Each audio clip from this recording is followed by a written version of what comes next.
How are your hands, mate, from banging on the glass all that time? They're all right. Bit of excitement. It's always good, a bit of emotion in a footy game. You're not always like that. No, it was pretty. It was a pretty intense game, and I could feel the momentum, and you start to ride that, and it's the enjoyable parts of the game. You know, I could see how hard they were working in that second half, and I could feel, the game that you want to see, and you could feel us coming. So you wanted to ride that and bring some energy from our end as well in the box. Was it frustration, or what was it? What was going through you? Because I mean, the first half was the worst, and the second half was pretty good. Pretty good, yeah. Yeah, I think. No, it wasn't frustration. It was, you were in the moment there, you're trying to win a game, pretty simply, and then sort of to go 26-0 down, but then with 12 men, I think it ended up 26-10 with 12 men and 11 men. It's pretty rare in our game to be able to do that. I think some of the things that I saw during that game there was things that we've been fighting for a long time. The character that was showed, and there was a lot of courage in that period, and you get excited by that. You enjoy that part of it, and you want to see more of it. The club's been hit by a couple of really big outside issues. Is that, the Michael Jennings one's the latest, is that affecting the way that the players are approaching their football or playing their football? No, don't think. Obviously the Jennings one's just been post game.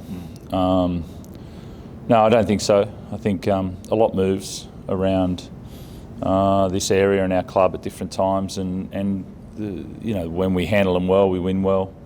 So no, I don't think that's it. I think finding a consistency in our teams. We've actually finished games really well. Probably all 5 games we've finished really well, and we've started really well 2 out of the 5. So it's not sort of going in all different areas. It's been really specific about starting better in games and continuing that finish that we've had in all 5. Will the club celebrate Michael?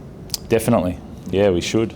It's 300 games, but also the celebration's a little bit different. It's always unique. The celebration for us is he's come a long way, Jenko. When I saw him mid last year and where he was at, and I knew we had a responsibility. I guess that's the thing. The questioning of it. People can have their opinion, but I feel really proud about what we're doing as a club to get a player that's bled in our jersey to get back on his feet, work in the area that he's passionate about and he's good at, and to get his life and his family life back in order. That's the celebration. It's been wonderful to see him from sort of October through until now, and where he's at and where his life's at is in such a good spot. And I feel really proud about that as a club. Was it weird, a little bit, Trent, that the NRL was happy to register his contract and not happy to celebrate his achievement of 300? It's kind of like half in, half out, it seems. Yeah, you'd have to ask them. That they probably need to answer that a little bit more specific. But I also, I'm not naive to people's opinion on it, right? But there's no criminal conviction, on that. He's done his time, and we feel the responsibility to allow him to earn in the way that he wants to earn. And I don't think, fireworks and streamers and all that's not what it's about. The external thing, people can have their judgment, but we're going to really celebrate him, his 300 games, in the way that he's done it, and we're going to celebrate it humbly and get on with work and get on with the path that we've been on with him for the last 6 months. Robbo, was it something you had to weigh up before you signed him? Because obviously it's the discussions happening externally at the moment, internally for you. Did you weigh up all those things before you signed him and whether it was the right decision to make? Well, we had to have all the facts about. I knew the character of Michael, so I'd worked with him quite a lot. But then we had to be very clear on what were the circumstances, and we were happy with that, with where we got to on sort of our look at that, and so was the NRL, and we thought we could improve someone's life. We didn't know if he was going to play NRL again. I thought 14 weeks at 1,000 a week, it was okay. If you're going to do this, let's see where your purpose at. And his purpose is really clear. It's to rewrite his name as a rugby league player and as a father for his kids. It's so clear and pure, and so it's really simple. So there's the external celebration, take it and leave it. But we're going to celebrate where he's at right now, and him getting back to where he is, and obviously playing the 300 games. I could imagine that, probably knowing you would have sat down with him and run through everything and got a very good idea of where everything was at and where the truth was. Did you do that? Yeah. We spent a lot of time at the start and had to go through everything, and because I knew his partner as well, Kira, and when they were here together. So that's a civil case where it's really difficult to go into, and so and there's been no criminal investigation, so we've just had to run on the facts there, and then going through where his life's at, where his family's at the moment, and we knew, and we take pride in the responsibility of getting that right, and helping with that. It's obviously Michael's choice, and he's made continuously good choices to get back to where he is now. I guess, are you saying that you feel like your club and the game have some sort of greater role in life and responsibility? And definitely. We always do, we play the 80 minutes and, you've got to play well. The reason he's there because he's worked hard, but we all have a responsibility to anybody that walks in the doors that we improve their lives if we can assist that. And then players that have bled in the jersey, if they need, we've had players cycle back and finish their careers with us or finish their careers in reserve grade or come back and work. And if we can do that, then that's a responsibility. You can't do it, with everyone, but we try and do it as much as we possibly can. You've seen the line of criticism is it's disrespectful in a big way to women. How do you respond to that? Look, it's a really, it's a tough one, right? Because there's no doubt. I think we've moved a long way in that sense, and the hardest thing is people have trouble.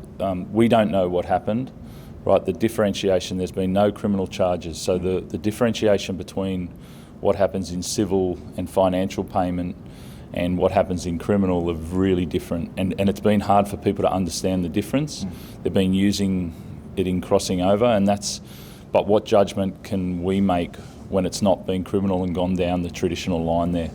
And so therefore it's not disrespectful to women because there has been no judgment when it's come to criminal case in that way. So we have to understand, and then at which point does he get allowed to continue with his life and continue working? How long is a punishment? And so we took that into consideration. The NRL took that into consideration, and we want to play a part in making him the best partner now and the best father he can. And his actual football? Yeah, he's still got gas. He's still been sharp. He's actually played, when he's gone back and played reserve grade, he's been, I've loved the way that he's played. It's not the scoring tries, the bits that we remember about Jenko. It's a lot of the little efforts and the movements that he's made. I've loved watching him play Reggie so far. He's copped some knocks and he's fought hard in the game. So, and then I thought he did a really good job the other night when he came on. So he's ready to play. Trent, just on the guys that aren't there, tough to get yourself out of it. Get yourself back on the winners' course without Teddy and Sammy, a fair change in crucial positions. Yeah, I mean, I thought the team did well when both of them went off, in that first half, and we had to change that quite quickly with Joey Manu at 1 and then Connor at 6. So we got a long training session at preparing for this week with them in that position for, sort of almost 60 minutes. Yeah, and that's footy. I think there's a lot of clubs going through that a little bit at the moment. No different for us, but yeah, really confident in the guys that have come in, Joey Manu and Connor Watson. They're not rookies, they know their roles. Connor hasn't, I know he's played for a couple of years, and I know he's played for the Roosters in the past in the six, but not for a long time. Like, has he done quite a lot of reps there just through the off-season and the last couple of years? No. Is the answer. So, Connor left here to go and play six at Newey. He went up there. He's probably played six up on that ground more than he's played at training here. So he's been very versatile, but he's also really studied. He knows our system, and his combinations with Kez has been good. So I mean, communication is high with Connor, and effort is through the roof. So there's a couple of key things that make a six and a running six for us. Did you consider playing Joey at six, or did you sort of settle on him? Well, obviously Teddy being out there, the number of sort of outside backs available, and then also Connor being able to play there as well. It was just the balance of how many players are ready to play, and Teddy being out was a deciding factor in Joey going to one, obviously. What about Angus Crichton? Like, he's been named for the start of Yep. this weekend. So can you just talk about his progression back into Australia? Yeah, it's been he's worked hard. He's in such a good spot. He's in the best spot I've seen him since my time here, both on and off the field, and so that's come out on the field. He's taken his time to play and to get back into the spot, and then he owned it. I thought he was outstanding last weekend, creating that ruck speed. We spoke to him the other day, and he was talking about his future, and he's not quite sure what he's looking at, whether he goes to rugby or he stays in NRL or he stays here even. What do you think of his future? Like, what do you want to see? Yeah, I mean that's exactly where it's at. There's no decision from our end, and so that the future's on the line there for Angus, and we've been quite clear with that, and so he sort of knows the score there, and he's going to keep fighting for that. But you can obviously see if he continues playing like that, he's got a future wherever he wants. Are you waiting on a decision from him on what sport he wants to play next year, or is it just simply when you guys have made the decision on when? No, we haven't even got to that point. With everything that's happened, we've just been focused on sort of playing, and so we haven't got to a point. There has been no discussion at all from our end, or So I mean, Angus is free to do what he wants, and so that's that. There hasn't been a discussion from our end yet. And I think you guys today will announce Lindsay Collins on an extension. It feels like, it was only a couple of weeks ago we were talking. I know he was already signed until 26, but it feels like a couple of weeks ago we were talking about like where the Roosters pack's looking going forward, Terrell and contract and Jared leaving. Does it sort of feel like now you've got your pack in order for a fair more to come? Yeah. Lindsay's pretty key in both, obviously being a leading prop for us, but also a leader. And he's gone into that captain's group for the first time this year. So it's securing those two things, a leading prop in the game, plus also, one of our captains in that group. So that's to extend that out. It just keeps surety in your group for a long period of time, and it's nice to look around and see Lindsay there. And that's Robbo. I know you spoke about it a bit after the game on Friday night about the Dom Young send-off, and then obviously grade 3 charge 2 weeks. Are you happy with that charge, or giving your comments on Friday night? Yeah, I think from me reviewing it again and then talking to both referees, I definitely think it was a send-off. Okay, so what changed in your reviewing it and speaking to the referees? Probably just the technical points. I thought, the actions of Dom didn't look like a send-off, but the result of his actions definitely did. Trent, are you worried about Teddy at all? There's been talk about a lot of concussions and all that sort of stuff. Are you worried about his future in any way? No, I'm not. There's a lot of discussion around it. I think I've probably learnt more in the last year around concussions than any other time. A lot of people sort of see concussion as one thing. I think we've done a lot of research. We've sent a doctor and physio over to Pittsburgh to spend some time with leading researchers over there around concussion and how to grade different concussions, symptoms that go with that, all of those things. And so we feel like we're in a really good spot to, compared to where a lot of judgment has been in the last few years, it's definitely where we've been. We're more advanced to look after our players, and within that, Ted's been in a really good space. I think the day after the game, when we were reviewing the game, he was really clear on conversations he had with referee around the first captain's challenge, around different discussions before he went off. So that memory was quite clear, and it is definitely symptoms based. So he's on the right track there. The stuff you learned from that trip, sorry, is it symptoms? Is it also like where the players are high risk, low risk? Like where's it? Oh, it's a pretty. We could be here for a long time if I go into that. But like the thing is, if you hurt your leg, people will start saying, well, what did you hurt? Did you hurt your knee? Did you hurt your hammy? Did you hurt that? When people ask about, did you get concussion? There's no more questions. Where it's a little bit deeper than that. There's different types of concussions, and then there's different treatments to that from what we've learned. So that's been a real benefit for us. Just one last one, Trent. How do you go about finding the consistency? Because that negates you guys beat everyone at your worst. It's a different looking team at periods in games. Yep. Yeah, and that's. There it is there. That's the consistency is there. The consistency usually comes from effort. I want to see 13 guys at a time on the field giving 100% effort, and then in the good and the bad times.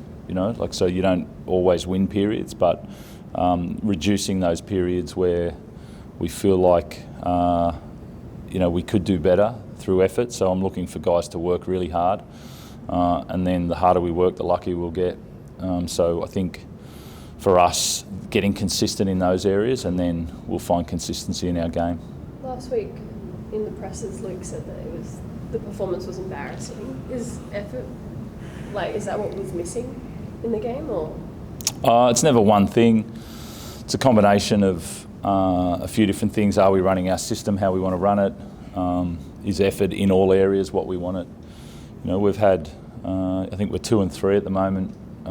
We've ended up sort of losing games by a try or less in those 3 games, but I love the fact that we're feeling like we've got a long way to go, and so I think the players feel it a lot. We know we've worked hard to be a better team, but we've got to be more consistent and put it on the park week in, week out. So I like that they're feeling it that much. So am I, but there's still a belief in what we're doing.